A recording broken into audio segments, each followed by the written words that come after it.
you ready? The time has come. Let the show begin. 10, 9, 8, 7, 6, 5, 4, 3, 2, 1, 0. John DeRosa, What's up? how are you, my friend? I couldn't imagine being any better. I meant to ask you before we went live, where are you in the country? I'm in Orchard Park, New York, so a suburb of the Buffalo area. Really? Are you a Oh, Bills yeah. fan? Yes, sir. Before we get into less important conversation, maybe now, I know there's a few Bills fans in the group. I don't know, maybe it's also, and I know one that's in the group, it's a sales trainer like yourself that it must be in the water. The stadium's done. What's the deal with there's a song, Mr. Brightside? What's that all about? You wanna fill me in? Yeah, so I guess Dawson Knox, the tight end, got married, and the team was there, and there was like a video that kind of went viral, maybe locally, but it was of that song, and the whole team was probably overserved and dancing around and singing it together. So now what happens is when the team is like usually fourth quarter, if we're winning or after some big play, they'll play Mr. Brightside, and the stadium kind of sings it with the team, and it's kind of a fun thing that happens at the games. It's a great song. Did you ever attend very many games there? Yeah, we're season ticket holders, so we go to every home game, and usually try to go to one away game a year, and so yeah, we've been there. Are you excited about the new stadium? Is that a good thing, bad thing? Depends how this year finishes up, right? Oh, valid point. Never mind. Point made. All right. I mean, we invested a lot of money in PSLs and all that kind of stuff with the hopes that, we're going to have a great season, and we're in it. So we'll see this weekend, and one game at a time, I guess. Well, aside from your love for the Bills, again, at least you have a competitive team down in the DC area. It's hard to be a Commanders fan. Never personally was a Ravens fan, so I don't really have much going on that side. So I'll root for you and cheer for your Bills. But aside from that, tell everybody a little bit about yourself and related to what you have done and what you're really doing now, all the way up to the current day in the industry. Yes, I mean it's basically a long career in various roles throughout the industry. I think people ask like, how did you get involved in sales? And I remember I came out of college with a business degree. I didn't really have any plan for it. Just kind of thought I needed to go into business. And somebody came up to me one day, a friend of mine. I was like, man, why don't you go into sales? You can make as much money as a doctor. I mean, back when doctors used to make a lot of money, I guess. And they were like, all you need to do is know how to talk to people. Well, I learned that sales is probably the easiest, hardest job that you ever have. And I became a sales rep working in wholesale distribution. I was selling building products to lumber and building material dealers. And I guess very quickly into my time there, I realized that the products that I was selling weren't really any different than the products that my competitors were selling. They were selling the same stuff. So I couldn't really sell value or differentiate myself based on the product. I had to figure out a way to bring some value, and started to get involved in like training and development and trying to help my customers be more competitive, and realized that there was a need for it on the contractor side. And things just kind of spiraled at that point in time. So, I've worked in window manufacturing, window distribution, window retail, as well as roofing and distribution, and, just doing what I love, helping other people win. And what's your favorite product? Just curious. My favorite product? Yeah. You know what? That's kind of a tough question to answer, because I've always said that the best products are the ones that have the best team around them. Like even on the roofing side, right? If you ask people in the industry, like, what's the best shingle? They certainly have their opinions, but it always comes down to the people that say, well, these guys have the best rep, or these guys have the best people, because, at the end of the day, it's the support. How are we all working together to create some synergies so everybody can win? And that's why I would always think when you say best product, I'm gravitating to who are my favorite reps, who are the favorite people that I've worked with. And they're all across the board. There's a bunch of them. Has most I could be wrong. Have you done? I knew you from a roofing side, but I mean, obviously, there's a lot of products. So I just didn't know if you primarily or you really have covered kind of all bases. It sounds like. Yeah, windows, roofing, on the manufacturing side, distribution side, retail side, kind of done it all. Wood windows, vinyl windows, roofing. Even, when I started, I was in wholesale distribution. I worked a lot with home improvement contractors, and that was back at the day. I don't know if guys like Walt Steppenwolf, if that's a name that rings a bell, but I mean, there wasn't a lot of training, 25 years ago for contractors. And we used to go in and teach guys how to price projects and determine their costs. And they used to have this model where, like, if my job costs were $5,000, I double it. If it's $10,000, I triple it. And I was like, that doesn't even make sense. Yeah. That's That's so what true. you guys were doing. It's funny, Joe, we would do like a cost survey, and I would ask guys, I would give them a fictitious situation. I would say, look, you guys are being called into my home to quote, replacing a patio door. The door costs $1,000. How many men do you send out? Are you one of the men? What do you pay for men per hour? And so one guy raises his hand and he goes, do you want the billable rate or the payable rate? And the whole room goes, what's he talking about? And it's like, you had guys, and I'm not knocking anything, but like you had guys that were paying their employees $15 an hour to do a job, and they were billing $15 an hour to do a job. And they weren't considering, FICA and workers' comp and disability and vacations and all that's the burden cost of having that employee. So when you do that kind of training, people's eyes were, now I think people know that, right? We're a lot more advanced than we were 25 years ago as an industry. But that's where I was at back in the day. That pricing model was called cost minus. Cost minus profit. Just kidding. It was bad though. It's also funny, Joe, is like people that would quote my patio door replacement, and they would bill me they would say 3 hours. And I'd say, well, what are you going to do with the rest of the day? Like, you're not going to start a new job. So the concept of, like, if I have to go out there for a 3-hour job, I'm billing you my day rate. Yeah. Because I need to generate enough income to pay my overhead for that day and make a profit. Yeah. It's like they never thought about, like, can you do that? Well, of course you can do that. That's crazy. Well, I want to dive right in, and I want you, or I can do it after. I'll put it in the show notes, a link. It's now on Amazon. Well, I did not get it through Amazon originally, but your book, Contractor Sales Roadmap, How to Earn Trust, Overcome Price, and Make It Easier to Close. It's funny you brought up the point 20 plus years ago. There wasn't a lot out there. You would never find that. You wouldn't.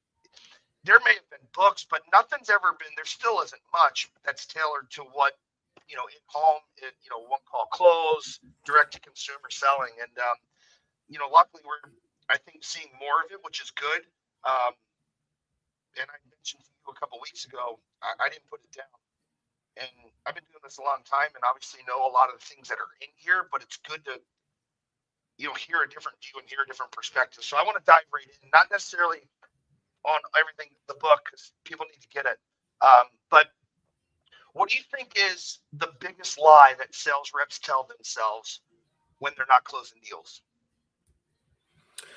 Well, I think it's just the decision that it's not my fault. And that's an obvious answer, like from a training and a coach perspective. But, we hear guys that are making all kinds of excuses. The customer was stupid. They're too stupid to make a smart decision. The other guy was cheaper. These are all stories that I think that we tell ourselves because we don't want to be accountable to the fact that we didn't close the deal. And look, I want to be like fair to everybody. There are situations where the customer was just cheap. There are situations where they made the decision to go with the cheapest guy, and I'm not going to dispute that. But if I want to get better, if I really want to close more sales and get better, like, I've got to stop looking for the reasons and start figuring out, like, what are the changes that I can make within myself? What are the things that I can control that are going to put me in a better position to win? So stop looking for reasons and start looking for results. And one other thing that I would mention too is, like, this whole mindset that sales is a numbers game. Like, I don't buy that at all. I think sales is a skill game.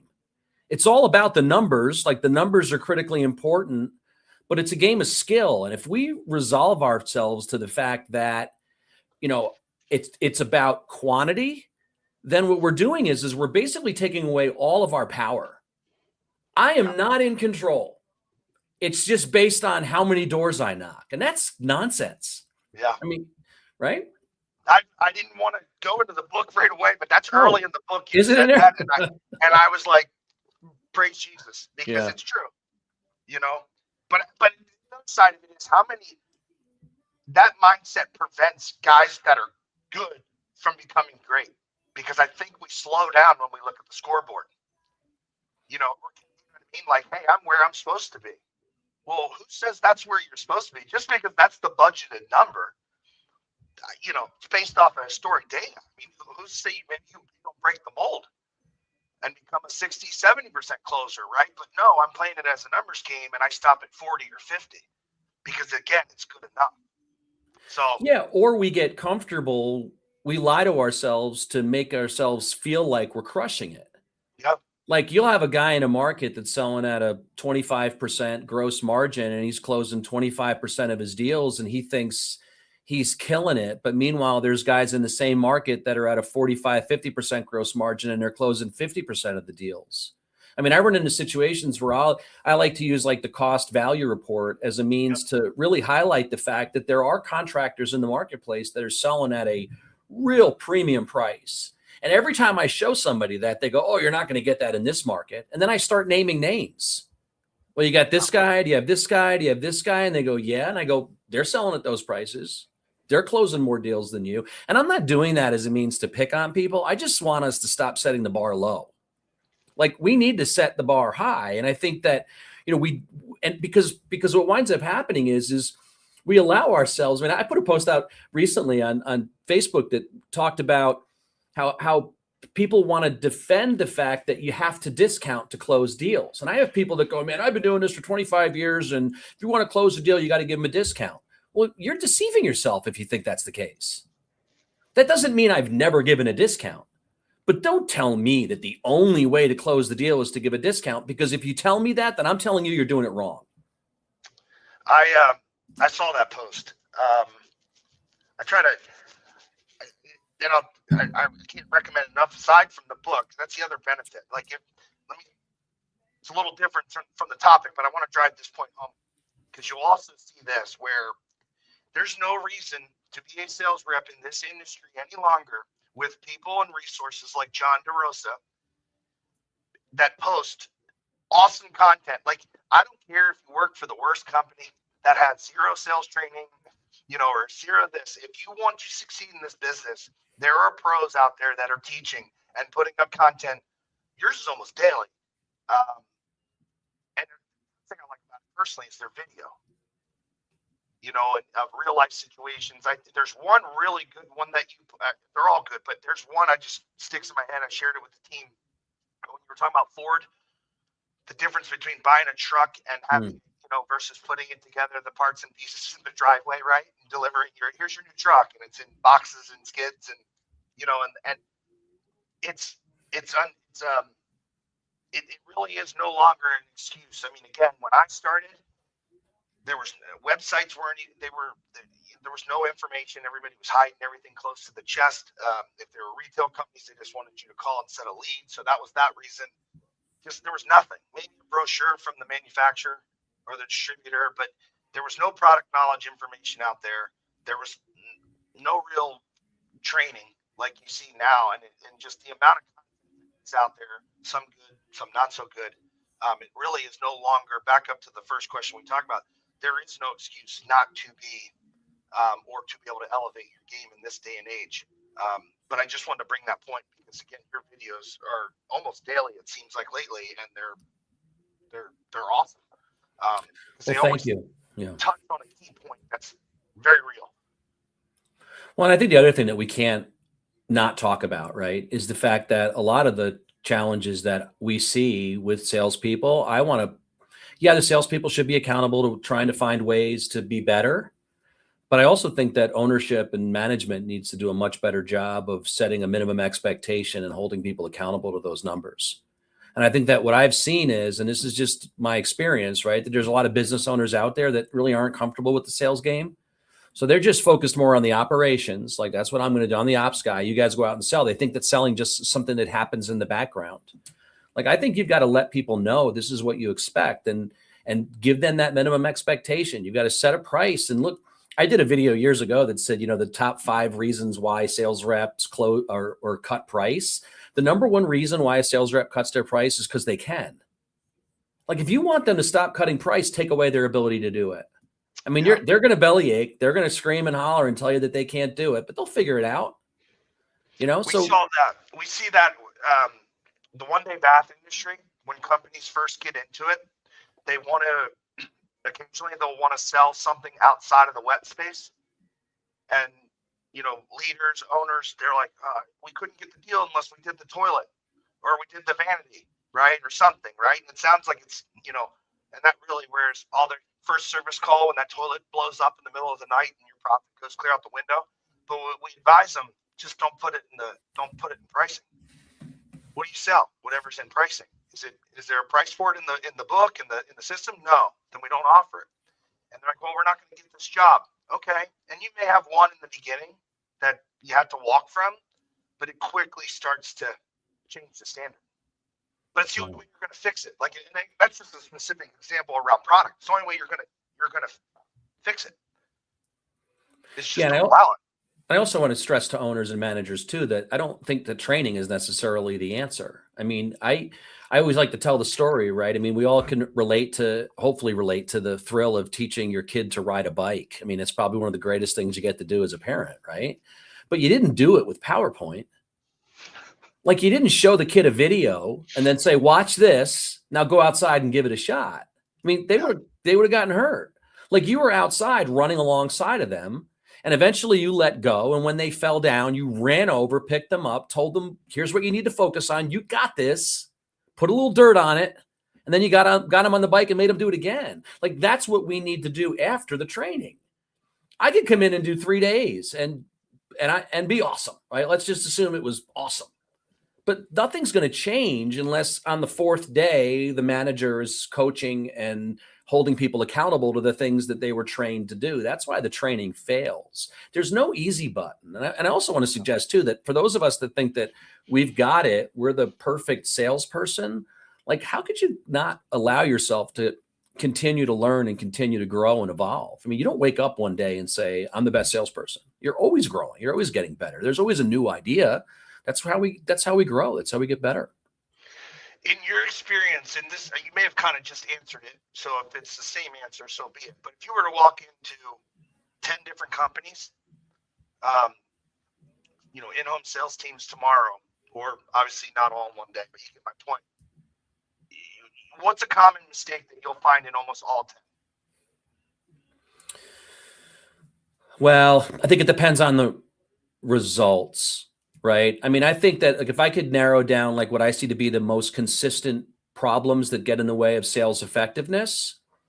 Number one, the salesperson's not accountable. It's not my fault. Right. I did it. Right. I love to tell the story. Like, people will go, like, we've all heard the story, right? Hey, Joe, I wanted to buy from you, man. You're a good guy, but it was just a money thing. And the sales rep leaves and goes, I did my job. They like me. When have you in your career, Joe, ever had a homeowner say that I didn't buy from you because you suck? Yeah.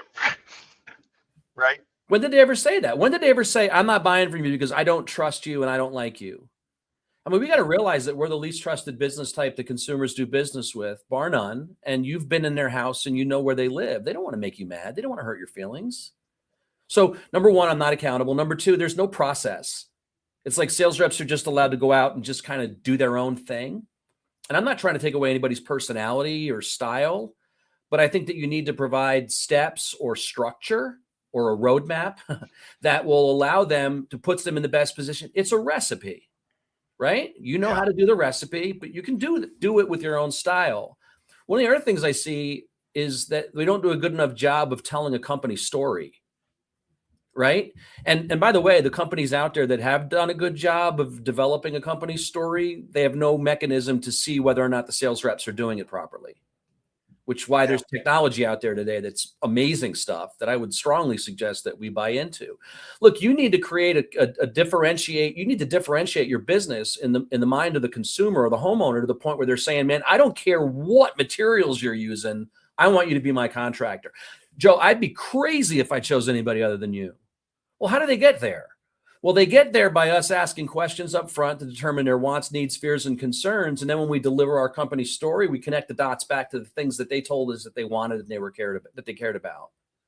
The other mistake that we see, and this is more on the retail side, is we don't do enough on the price conditioning side.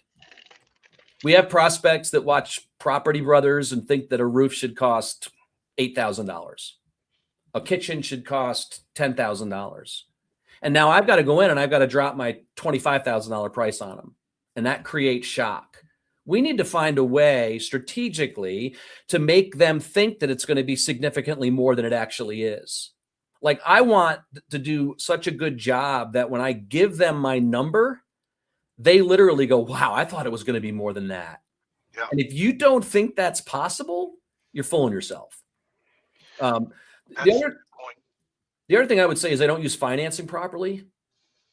Financing is a chess game, and I say this in the book, right? Sales is not a game of checkers. Checkers is reactionary. And I know people would argue and say, well, there is a strategy, but look, you move, I move, you move, I move until hopefully we end up in a situation where I can win. Chess is strategic, right? Every move I make is designed to do something that puts me in a position where I can win. And I don't ever want to make it seem like I'm talking about me winning over the customer. I think we both win in the end because I know that we're going to do the best job and we're going to take care of them. But at the end of the day, every question that I ask, every move that I make in the roadmap is designed to create a condition where it makes it easier for me to get a yes at the end of the sale. So the questions I ask in the beginning are going to help me overcome the objections that we're going to hear in the end.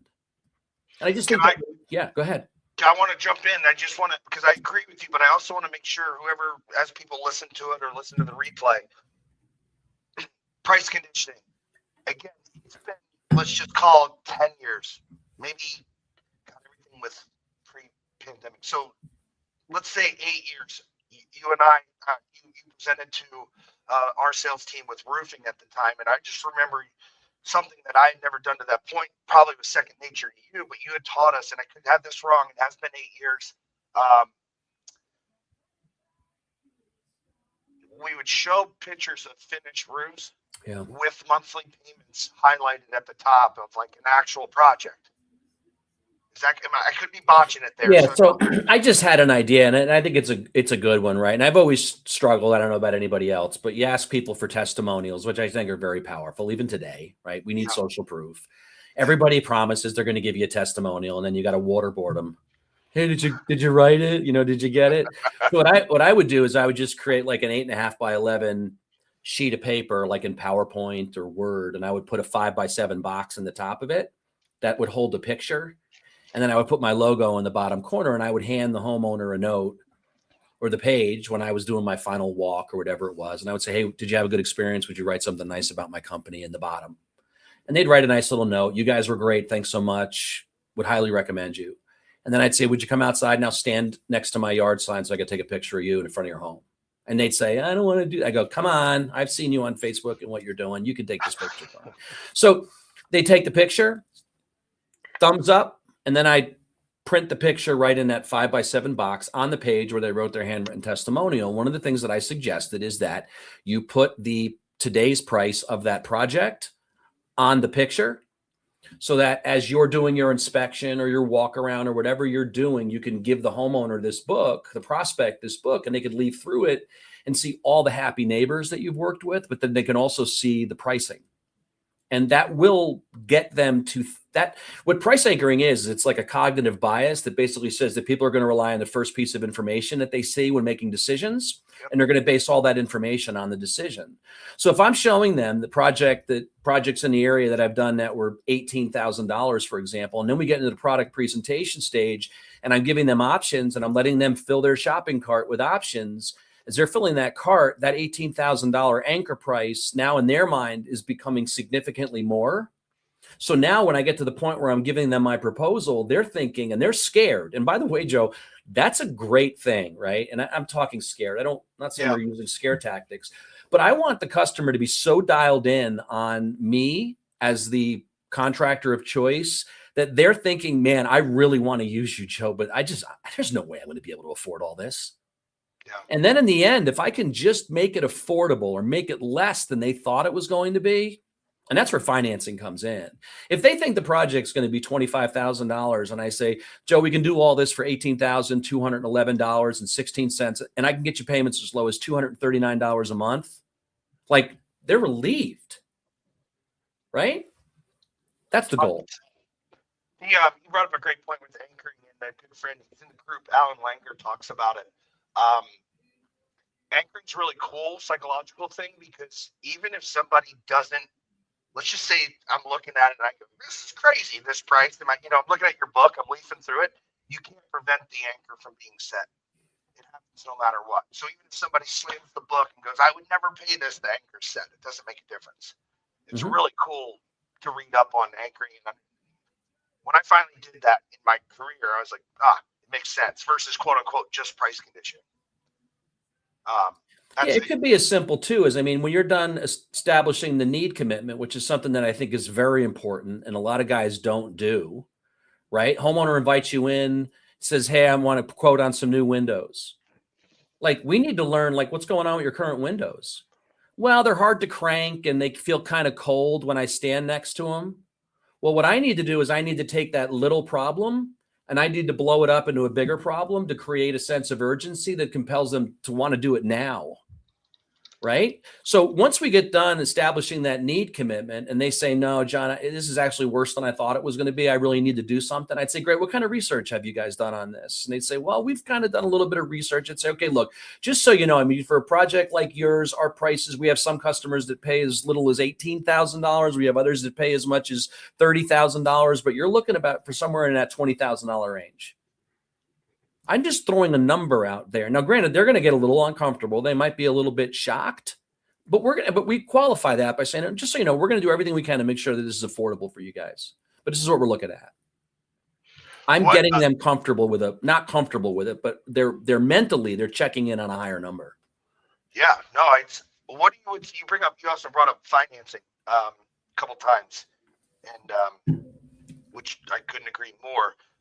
You in the book you talk about it, I think, about being proactive with it early you're talking about it early in the set. Yeah, so actually never been a big fan of doing it early. Okay. So that's okay. And I actually just finished a video that I'll put out next week on it, because it's a debate, right? Some guys will say that's step 2. I get them to the table. We warm up and I ask them, how are you guys thinking about paying for this? And look, I'm not going to suggest that doesn't work, because there's a lot of guys out there that are highly successful and they're getting big ticket projects and they're selling that way. Here's my concern with it. We haven't even looked at the project yet. And I don't ever want the customer to think that I'm focused on getting them approved before I'm focused on figuring out what they want and need. We've got to sell the value and the need up front. And then at the end, when I put the proposal price in the front of them with the payment on the same page at the same time. And that's the critical factor there. I can't let the homeowner see $18,000 and then try to process that in terms of their, checking account. And I don't care, Joe, any of the listeners on here, if I said to you that this is going to cost $20,000, a lot of people would say, I need a minute to think about how I can make that work. But if I give you $239 a month, there isn't a person listening that can't tell me right now how they can do it. That's just the brilliance of financing, and that's kind of why it works. Now, it's not to suggest you don't get objections and stuff, but you could deal with that. The thing that I want to do is when I put the proposal in front of them, the payments with it on the same page at the same time, because it literally causes the homeowner to look at the price, but they're going to study that payment and they're going to measure that payment in terms of like, how can I make that happen this month? I just want to go out to dinner one night. We could do that. And then, by the way, the real key to the chess game is if they raise an objection and I can flush out the money, right? Make it about the money. I can then say, look, usually when we talk about affordability, Joe, people tell me there's a concern with either the initial deposit or the monthly payment. Let me make this simple for you. How do you feel about that monthly payment? Well, it's a little more than I thought it was going to be. Well, where did you want it to be? And now what I'm doing is I'm figuring out what range I need to get into. And then if you've got the right pricing partner, and I know that you've got people on here, that promote financing, they could provide you with a wide variety of options that could accommodate almost any budget, unless the homeowner is just being completely unreasonable. I saw your friend. I'm assuming your friend. At least he's in either that or you pay him really well to say nice things about you. Our friend Chris Covell. Yeah. Who I highly recommend when it comes to that. But it's all. I think I'd say worst case, and that's where I got it wrong and said the wrong thing from the book. But No, that's okay. Worst case is to just not be reactionary once you have an objection on price, and then try to flip to financing for the first time. You're going to be now. You're like, hey, you're basically quietly saying, hey, so okay, you can't afford anything, so let's try that. It then looks like it's a crutch for the homeowner. But the median, I just looked it up just to make sure. The median household cash savings is $8,000. So how can you expect to sell anything with an average ticket? Say these days, a lot of our projects, 15, 16, 20 plus thousand average ticket. I mean, you have to. It's the only way to get it done. Yeah, and I think too, like even the idea of bringing it up early, right? People like we would. How do you plan on paying for this? And I know it's nuanced and there's sexier ways to have that conversation, but I've just always felt that if the homeowner goes, nah, I'm using my home equity, or I've got the cash, like that then takes away in some capacity, like my ability to offer that payment in the end. I would just rather make it and position it as if this is just an option that I offer. And I kind of let the homeowner save a little bit of face on it. So I would say we can do the project for $18,000. I can get you payments as low as $239. And look, the only reason I'm offering you those payments, because if it was me, like I would way rather hold on to my cash and use somebody else's money. I'm just making you aware of your options. Yeah. And now they're looking at it as a sound financial decision. And it's just me giving them options. What do you guys think is best? Whereas to your point, right, we don't want to have them dwell on that $20,000 price and then immediately check out. Well, that's a lot of money.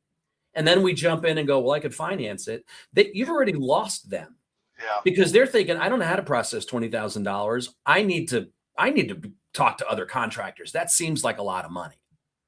It's wild. It's wild. What do you think is the most common objection that reps mishandle? I think the price, I think all objections are mishandled in a lot of ways, because I think that sales reps, and this is something that I did talk about a lot in the book, right? The two most important words is I understand, right? Be agreeable. Like we have guys out there, and I want people to think, right? I do say this in the book, and I'm stealing from my friend Jeffrey Gitomer, who says that sales are made emotionally and they're justified logically. So guys, if and we'll all argue that that's not the case. I don't make emotional decisions. Yes, you do. And the data out there suggests that you make emotional snap decisions early on. The logical side of the brain will eventually catch up to what it is that the emotional side of the brain wants to do. And the logical side of the brain is looking for a reason to be smart, to make it feel like it's smart. I'm not being irrational. I'm not making an emotional decision.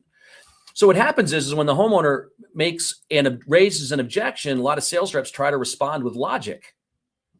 You shouldn't respond with logic. You should respond with emotion, because emotion is what's engaging them and it's pulling them in. And if you think about it, like the whole process that we're trying to teach in the roadmap is a succession of milestones, right? It's a progression of milestones.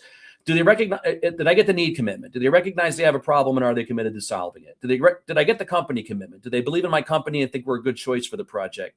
Did I get the product commitment? Do they think that our solution is aligned with what it is that they want? Are they excited about the products we're using? With those three commitments secured, I would ask that trial close question that would basically say, so at this point, Joe, is it safe to say that money is the only thing that's standing in the way? Yeah, John, at this point, I just need to know what it's going to cost. They just told me the only possible reason they can say no is financial. So whether they say they want to think about it, they want to shop around, now's not a good time, I know it's money. And I just now, because I've gotten rid of all those other objections, I can just flush out the money objection and solve it. But anyway, somebody raises a price objection and says, well, you're more expensive than the other guys. And we get logical. Well, we're certified and we've been in business for 25 years and we've got 400 4.8 star reviews. And I'm not taking away the value of those. But at the end of the day, you've already talked about all that in your company story.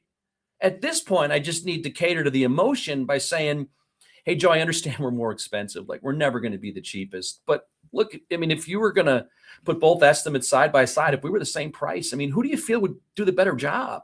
Who do you think is going to give you the better result? And because you're sitting in front of them, they're going to say, well, you are. Obviously, I want to work with you. I'd say, great. And why is that? And what I'm asking them to do is to give me all of the emotional reasons why they feel like that we're a good choice. And when they're doing that, they're also telling the logical side of the brain, this makes sense. But this is the problem, right? So many reps. I'm sorry, I get all geeked up. This is great. I love it. Go. But so many of the reps out there, they think that, like if I went into a training room and I said, what do you guys want to talk about today? They go, objections. And I'm like, dude, I'll give you my responses, but your ability to overcome the objection has less to do with the response. It has way more to do with the emotional connection that you built leading up to it. And the analogy I like to give, like if you meet the girl of your dreams and you ask her to marry you and she says she needs to discuss it with her dad, or I need to think about it, or I got to see who else is going to ask first before I make any final decisions, there's a good chance she's telling you that you're not the guy.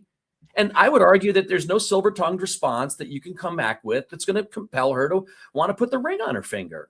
And here's the other thing that I ask people to consider all the time too. Like you're asking, when you ask a woman to marry you, you're asking her to give you a commitment, hopefully, that you believe is a commitment for a lifetime. Right? When you ask somebody to buy from you, you're asking them to give you a commitment that's worth $25,000. How many of us can honestly say, based on the time that we've spent with that prospect, that we have a $25,000 relationship? Great point. And we don't get there. Like I don't go up to the pretty, and I'm a married guy, so this isn't my game, but I don't go up to the pretty girl at the bar and say, hey, my name is John. I've got a 4-year degree. I'm gainfully employed. Here's a list of references. Let's get you on my schedule. I don't ask her to marry me. But guys, that's what some of our sales reps do on a sales call. Hey, thanks for inviting me out here. You got some beautiful flowers here. Is that your truck? I'm going to take some measurements. I'll give you a price. We'll go from there.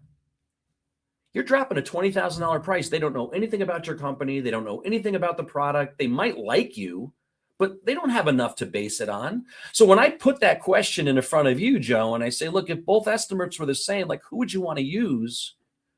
I want to make sure that they have reasons in their heart, you know, that compels them to want to use me. And if they don't, that's not the customer's fault. We didn't communicate effectively. I love this, by the way, because it brings up another great point. Let's just assume they don't emphatically say you at that point. 99% of reps continue to go down a price drop route. They haven't isolated, right? So it's irrelevant. So if I say that question, hey, let's just say all things being equal, we were same price, 15K, who would you choose? And they're like, I don't know. I still have to think about it. Well, dropping price isn't going, there's still something there's uncertainty about, right? So we haven't isolated that, hey, other than the fact that we're $2,000 higher, is this the price? You talk about it with the AIR method. I love it, by the way. Mm-hmm. It just cuts it down. It's concise. And, you know, but that middle of that I is so, it's best all the time. Yeah. So AIR is the acronym, right? We want to air out. I call it air out the price objection. The acronym A is acknowledge, right? I'm not going to argue. Hey, John, your price is higher than the other guy. I'm sure it is, right? I acknowledge that. I isolate it. Hey, if we can just set the price aside for 1 second, is there any other reason that you wouldn't want to work with us? No, I like you. It's just more than I want them to spend. The R is remedy. And I would do my check and I'd say, Joe, so if I could make this more affordable for you, like, we'd be doing this, right? And if you said, yeah, I'd say, great. So look, tell me what affordability looks like for you. And here's the other like strategy, right? And this is the chess part of it. You guys have a wide variety of financing options. Like our friend Chris Scoville can give you a whole bunch of financing plans that you can choose from. Don't make the mistake of leading with the best payment. Because here's what's going to happen is if the homeowner has an issue with the payment or they just want to negotiate to feel like they got something, the only way you can lower that payment is to ask them to take money out of their bank account as a down payment or you lower your price. So I would argue that you start with the higher payment. If I start with a payment of $312 a month and I say to the homeowner, how does that payment feel for you? And she says, well, I need it to be like closer to 250 or I need it to be closer to 200. And I'd say, okay, 200 up to, and I'm bracketing it. And if she says, John, 225 would probably be the most that I could spend, I then confirm, right? So, Joe, if I can get you a payment between 200 and 225, are we going to be able to get this thing done for you guys? Yeah. And you say, yeah, if you could do that, I'll get started. Well, then I just dip into my financing program and I look for the payment option that's going to get me to that number. And I say, whoa, Joe, you're going to love this. No money down, no prepayment penalty. Here's what we got. And I'm just going to push the paperwork over. Let's do this. Yeah. Yeah, no, that's it's that spot on. And then again, back to the isolation. We're trying to solve something that's not the root cause or the problem that's going to prevent us from moving forward today, right? It's irrelevant if they're not quote unquote ready on everything else. Yeah, and that's part of the chess move, right? And I keep referring to this as a chess, but like one of the things that we teach sales reps never to do is sales professionals never assume anything, right? We always question, we ask. So if I've gone through the process, right, and I've secured the need commitment, they want to do the job, the company commitment, I think you guys are a great choice. Here's why, by the way. And the product commitment, while we're excited, we think it's going to look great. I can reasonably assume that at this point, it's going to come down to the money, but I would never want to assume. So I ask, and I might issue what we call like a trial close question. Some people refer to it as a pre-close. I don't care what you call it, as long as you do it. And I'm going to say, hey, Joe, look, so at this point, usually our clients tell us that they like the company and they love the product. As long as we can make this fit in their budget, they're going to want to get on the schedule. Like, is that where we're at? Or I might say, Joe, let me just recap real quick. Like, this is a project that I think you said that you definitely want to do at some point. Yep, definitely want to do it. And when the time comes for you to do that project, you feel safe in us, you think we'd be a good option? Oh, absolutely. And as far as the product's concerned, you think it's the right fit and you're happy with all the choices that have been made? Absolutely. So, Joe, at this point, is it safe to say that it's going to come down to the money? And you're going to go, yeah, I mean, at this point, we just need to know what it's going to cost. Well, because I've just got them to tell me that it's all about the money. When they tell me, hey, John, everything looks good, we're just going to need to think about it. I'd say, hey, Joe, no problem. I completely understand. This is a big decision. Just so I'm clear, earlier in our conversation, you said that you like the company and you love the product. You said the only thing standing in the way was the money. What is it you need to think about? I mean, is it the initial deposit or is it the monthly payment? And I'm getting them to tell me what it is, and then I just air it out. Yeah. And ask again for the close. You've been fortunate enough with your career. You really have spanned, across the country. You've met a lot of sales teams, sales reps. If you were to isolate one habit that every elite salesperson sells in the home has in common, what would you say it is? I would say a genuine interest in their prospect, like a care and authenticity. I mean, gosh, there's so many things, man. Yeah, I know one's tough. I think authenticity is important. I think that your ability to create a real connection with the prospect. I'll give you a great story, right? I was working with a customer. He's actually a good friend of mine in North Carolina. And he said, before the meeting, we were like, he was saying, I want you to look at this rep. He's got the system dialed in. He knows the process. He knows the script. He's just not closing deals. So what happened is, as we were going through the coaching session, he would refer to this rep and he would say, Joe, why don't you tell John how you would do this? And this kid had it dialed in. And I couldn't figure out why it wasn't clicking, right? And he's literally like, he's in a tangent and going, I think I need to focus on body language. I think I need to look. And I'm going like, whoa, dude, let's just. And, you know, I realized after I was watching him and role playing with him, he was bored with his own script. And when he was delivering it, it was like robotic. And I'm like, dude, you need to be a little more human in the way that you communicate. And this is the other thing too, right? Like you hear me, like I get real geeked up and energized and excited to share some of this stuff with people. But when you're sitting at the kitchen table and they raise an objection, you've got to come way down. Like you can't be amped up like me. Yeah. So if you're telling me now that you want to think about it, that must mean like, because you're going to overwhelm them and steamroll them. You got to slow it down a little bit. Yeah. And be just more, really way more human, I guess. I don't know. Neighborly, what is the word? Just connect with people. Yeah, it's funny. There's a good friend of ours in the group, or mine in the group, Kyle Sellers. He has a great story about this same concept. The word for word. I mean, just like better than anybody I'd ever trained, you know, at the company. And, you know, I don't know, I can't remember, the gentleman was, you know, 0 for 10, getting ready to quit, you know, jumps in the home with them, and they walk out, no deal. He wanted to just fully evaluate them, but not get involved, and, you know, and he walks out, the guy looks and goes, see, I mean, like, what do you want me to do? And Kyle tells it great, because he's laughing. He goes, oh, this is easy. And the guy's like, oh, what do you mean? He goes, that guy in there is not the guy that I met and interviewed and hired and had beers with his buddy at the bar to watch the Packers play. You've got to go in there with the roadmap that you have, the process, because you know it, but you got to deliver as you.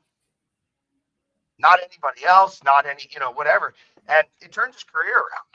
And I actually know the other gentleman. I don't like to mention his name just in case, but it's usually you don't have the first piece, which is the person that actually has the process down. Usually you're fighting that battle, I find, where it's like, man, hold on, I need you to get to this part. I can't swim your laps for you. I can't do your push-ups for you. You got to get it down. Then we can refine it. But you usually don't have that problem. It's this, and that's great. But it's true. You have to, you know, and that's the thing. People think, oh, it's scripted, it'll be robotic. No, you rehearse it so much that it doesn't come off rehearsed at all. Yeah, I think it was David Yoho has a guy who works with his group now, real stud trainer guy. I can't remember his name, but he says that you memorize a script until it becomes a part of you. And that's the most rewarding thing, I think, for me, like as a trainer. I mean, beyond watching people win, right? But it's really when they fight with you on, I don't want to use a script. And then you're like, please just try this. And then next thing you know, like a month later, they're using your script word for word, even though they were so resistant to it. And it's because they've memorized it and they've gone over it and over and over it so many times that now it just makes sense for them, and they can still deliver it in a way that's authentic because it's a part of them. It's not them reading my notes. Yeah. And that's the key to everybody. I mean, like, I think scripts are important, and I'll tell you, scripts are important for guys in particular, because guys, we have one thing that we all need to work on. And I'm talking to the men. We need to listen better. At least my wife tells me that, or something. I can't remember. No, but the truth is, I mean, like, women have a superpower, right? They're the parts of their brain that are responsible for language comprehension and understanding are bigger in women than they are in men. Women are better listeners. They listen with the intent to understand. Men, we listen with the intent to respond. So the whole time, Joe, that you're talking to me, I'm thinking about, what am I going to say next? Yeah. And if I'm trying to sell you and you're telling me what your problems are and what your needs are and what your fears are, I'm thinking about what I'm going to say next, and I'm not hearing anything. But if I'm scripted, if I've got everything right here, I know what I'm going to say. Well, now I can pay attention to you, and better, I can recite that script in a way that makes it seem like it's an authentic part of that conversation. 100%. And the other thing too, by the way, that the women are really good at is the nonverbals. Like, they could pick up on, you know, if I take my glasses off, that means something. If I make a facial expression, if I change body language, they're inquisitive about that stuff, way more collaborative about that. We want to go in and we want to one up people and tell them how great we are. And we're just going through our thing. Just slow down. Talk to people like you genuinely care about them. Yeah. You're genuinely interested in them and want to help them.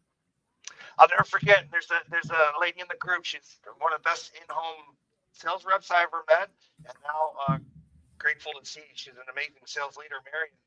And I did a ride along with her one time. And now that you're saying this, and I remember because it caught me off guard. The customer, I think it was the wife, did something with her body language. Maybe even kind of like rolled her eyes a little bit or just something, right? And instead of bulldozing through that, Marion recognized it, stopped, and said, "Hey, I noticed, that maybe didn't sit well," and addressed it right then and there. And it was really minor, but I think if it wasn't addressed, like you're thought, like that customer wouldn't have felt understood. The whole dynamic of the appointment changed. At least when that customer, I think the husband was pretty much, fine anyway. But with that, now you say that, I just remember that, and I was like, because at the time I was like, oh, this could get, I didn't know where it was going, but it changed the whole dynamic because now that customer said, "Oh my goodness, I feel heard, I feel understood." Plus, I didn't know if she realized she did it, but then it made sense that she probably did. So, it changed the whole dynamic of the appointment from the discovery right through. So that's pretty wise advice. I tell you, I wish just for the good of the industry, it would benefit to see more. I wish more females were in the industry because of just some advantages that they clearly have that they could, leverage. But anyway, that'll be for another day. What's let's just say you're scrolling the internet, the interwebs, the Facebooks, the social media, or maybe just going to visit companies like you do. What's the worst sales advice that you still hear or see getting, being repeated? Oh man. Well, the sales is a numbers game is one. I just think that's kind of defeatist. I think that I'll tell you one I think is kind of funny is the fact that we sales managers see people and meet people that are really gregarious and outgoing, and they immediately think that person should be great at sales. And I would argue that they're probably not going to be very good at sales. And the reason being is because sales isn't about big personality and being gregarious. I also would argue that the people that are the gregarious ones that want to be the center of attention on the life of the party, that they have a high need for approval. And if you put them in a sales role where they're going to face rejection, they're going to do everything within their power to not be rejected and to be approved. So they're not going to do anything that's going to cause them to be rejected, such as, I'm not going to ask for the sale. I'm not going to try to overcome the objection. I'm not going to really do anything in the process because I don't want to sell. I just want to be friends with people. So I think that, it's I'm not saying you don't hire those people, but you need to recognize that they're going to need to be coached and they need to be dialed in and, held accountable to the process. Yeah. I talk about hiring. We don't necessarily focus on it too much, but here I wasn't going to, but any traits that you see stand out that you would look for? No, not really. I mean, I like to ask questions like just to gauge their head trash a little bit, like help me like define yourself as a salesperson. Like, how do you see yourself as a salesperson? Like if they say to me, well, I'm not the typical salesperson, like that's a red flag for me. Like, what does that mean? Well, I'm not pushy. Like they're telling you that they don't want to be pushy.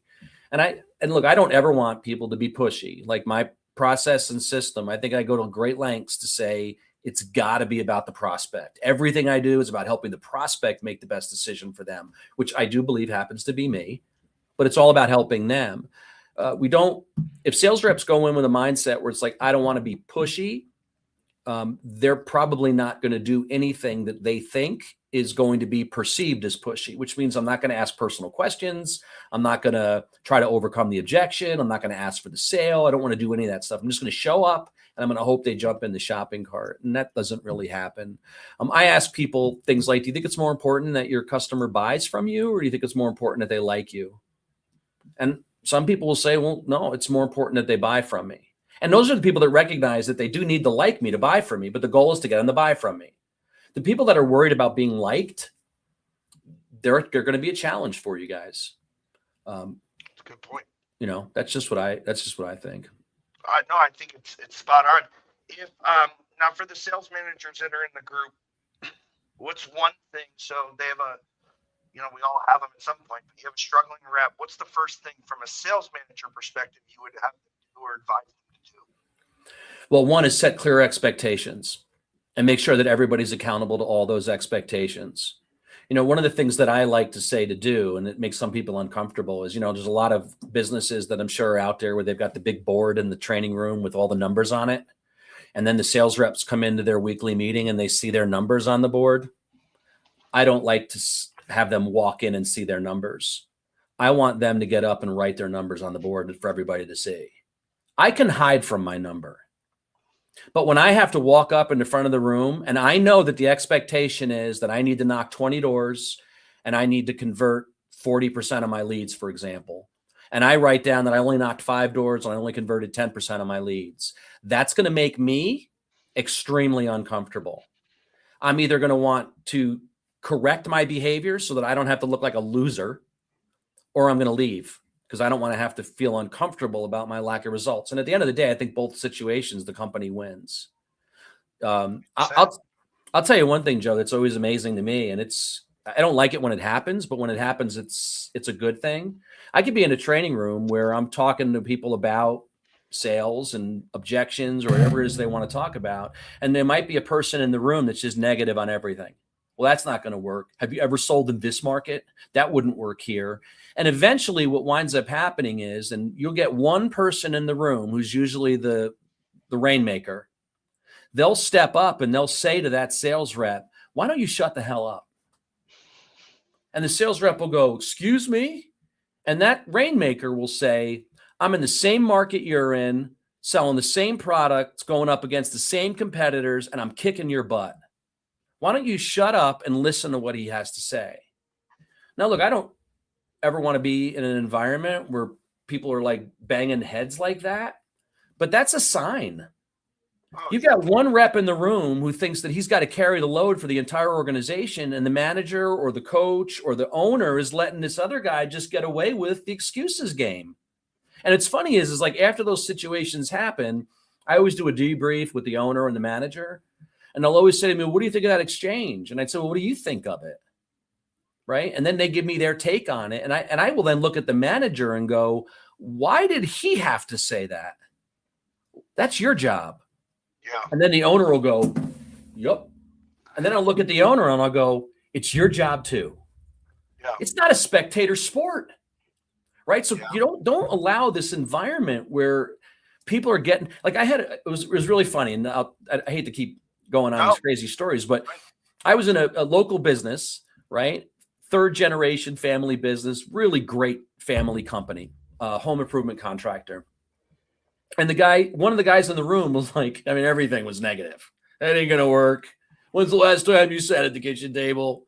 So we get done at the end of the meeting and the owner says to me, what'd you think? And I'm like, what did you think? And he says, well, I know that Joe can be a little bit, closed-minded and so on and so forth. And I said, well, I got to be honest with you. I go, based on what I heard, I go, Joe isn't worth the ink on his business card. And he goes, well, what do you want me to do? He goes, yeah, I understand. But he goes, I'm loyal. And he's been with the company since my dad was running the business. And I said, hey, that's great. But this is about money. You're a business owner. And this is about you making sure that you're making money. And he said, so what do you think I should do? Should I fire him? And I said, no, don't fire him. He's been here for 20 years. I go, how many roofs do you need Joe to sell a week for you to be profitable with Joe? He said, I need him to sell 3 roofs a week. I said, have you ever told him that? So fast forward 9 months later, I'm at the home show and I'm walking through and they have a booth in the show. And I walk in and I said, hey guys, how's it going? And the business owner pulls me aside and he goes, hey, remember Joe? And I go, yeah. He goes, I told him I needed 3 roofs a week. I go, what happened? He goes, he's selling 5. Guys, so much of this is the fact that we're just not having that honest conversation. Because at the end of the day, if that guy didn't care, he would have just let himself fizzle out. But because he did care and he was loyal to the company, he said, you know what? I'm going to figure out a way to sell 3 roofs a week. Better yet, I'm going to sell 5 a week. And he made it happen. We didn't have to fire him. We didn't have to threaten him. We didn't have to, carrot and stick the guy. It was just like, hey, man, I just need you to do this for me. Can you do this? What do you need for me to make that happen? And that's something that I think sales managers also, I mean, if we could give advice to the sales manager, your job isn't to tell people what to do, because then you're creating an environment where they can't grow without you. And you might like that security, but at the end of the day, it's a hell of a lot more productive if I can create a condition where you can figure it out on your own. So all I'm going to do when I'm in those coaching conversations is I'm going to focus on the goal. Hey, what's the goal here? Okay, tell me what you're currently doing, because obviously that's not getting it done. Yeah. And they're owning that. And then I'm going to say, Joe, look, if we were to make a change, like what are some of the things that you think you might do differently that would put you in a position where you could achieve those results? You're going to make that list. I'm going to say, do you want to hear some of my suggestions? And you're going to say, sure. And I'm going to give you my list. And we're going to look at the list together. And I'm going to say, Joe, what do you think we should do next? You're going to decide. And if I believe in it and I think it's the right decision, I'm going to say, hey, Joe, I think that's a great decision. When do you think you're going to start doing that? Tomorrow. Okay, call me tomorrow. Let me know how it goes. Because what I got to figure out as a manager is do I have a skill problem or do I have a will problem? If it's a skill problem, I could train you. I could coach you. If it's a will problem, well, we can't instantly resolve to the fact that will is a function of lazy, because the will might be also a function of confidence, right? My daughter may want to ride that bike, but if she's scared that she's going to crash and get hurt, she could have a really big desire to get out there and pedal that bike. But if she's afraid she's going to get hurt, she's not going to do it. Your sales reps might really want to go out there and close deals, but if they don't feel they have the skills to do it, they're not going to do it. You can't sell scared. So it's our job as sales managers to figure out what those roadblocks are and then coach them back to the roadmap or the process that you've gifted them. What's the recipe? And the best thing to do is let them decide and you coach them on that decision.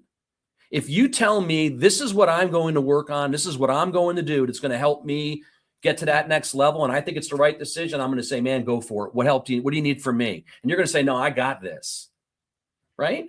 Now what happens is, and I learned the hard way because I was the sales manager that would tell people what to do. And then thank God I had one wise ass sales rep who at the end of the day, I said, what happened? He goes, well, it didn't work. And I go, why not? He goes, I knew it wouldn't work. The only reason I did it is because you told me to do it. And I'm like, you son of a gun. Yeah. So then I figured out, I'm not going to tell you what to do anymore. You're going to figure it out. And you probably know, that's what's called the GROW model, right? Of coaching. Is that, am I remembering? Yeah. Okay. Yeah. The goal, here's the goal. What's reality? What are options?